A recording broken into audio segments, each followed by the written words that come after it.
ಪ್ರಧಾನಿ ನರೇಂದ್ರ ಮೋದಿ ನಾಳೆಯಿಂದ ಸಿಕ್ಕಿಂಗೆ 2 ದಿನಗಳ ಭೇಟಿ ನೀಡಲಿದ್ದಾರೆ.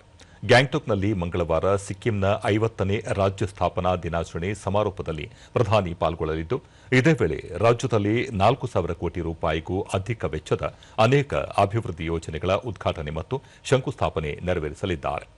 ಸಿಕ್ಕಿಂ ಭೇಟಿಯ ಜೊತೆಗೆ ಪ್ರಧಾನಿಯವರು ಮಂಗಳವಾರ ಉತ್ತರ ಪ್ರದೇಶಕ್ಕೆ 2 ದಿನಗಳ ಭೇಟಿ ನೀಡಲಿದ್ದಾರೆ. ಮೊದಲ ದಿನ ವಾರಾಣಸಿಯಲ್ಲಿ ಮಹಿಳಾ ಸಮ್ಮೇಳನದಲ್ಲಿ ಪಾಲ್ಗೊಳ್ಳಲಿರುವ ಅವರು 6,000 ಕೋಟಿ ರೂಪಾಯಿಗೂ ಅಧಿಕ ವೆಚ್ಚದ ವಿವಿಧ ಅಭಿವೃದ್ಧಿ ಯೋಜನೆಗಳ ಉದ್ಘಾಟನೆ ಮತ್ತು ಶಂಕುಸ್ಥಾಪನೆ ನೆರವೇರಿಸಲಿದ್ದಾರೆ. ಬಳಿಕ ಪ್ರಧಾನಿಯವರು ಬನಾರಸ್ ಪುಣೆ ಹಾಗೂ ಅಯೋಧ್ಯ ಮುಂಬೈ ನಡುವಿನ 2 ಹೊಸ ಅಮೃತ್ ಭಾರತ್ ಎಕ್ಸ್ಪ್ರೆಸ್ ರೈಲುಗಳಿಗೆ ಹಸಿರು ನಿಶಾನೆ ತೋರಲಿದ್ದಾರೆ.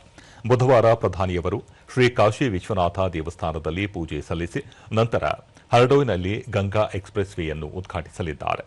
ಮೀರತ್ ಪ್ರಯಾಗ್ರಾಜ್ ನಡುವಿನ 594 ಕಿಲೋಮೀಟರ್ ಉದ್ದದ 6 ಪಥದ ಹೆದ್ದಾರಿಯನ್ನು 36,000 ಕೋಟಿ ರೂಪಾಯಿಗೂ ಅಧಿಕ ವೆಚ್ಚದಲ್ಲಿ ನಿರ್ಮಿಸಲಾಗಿದೆ.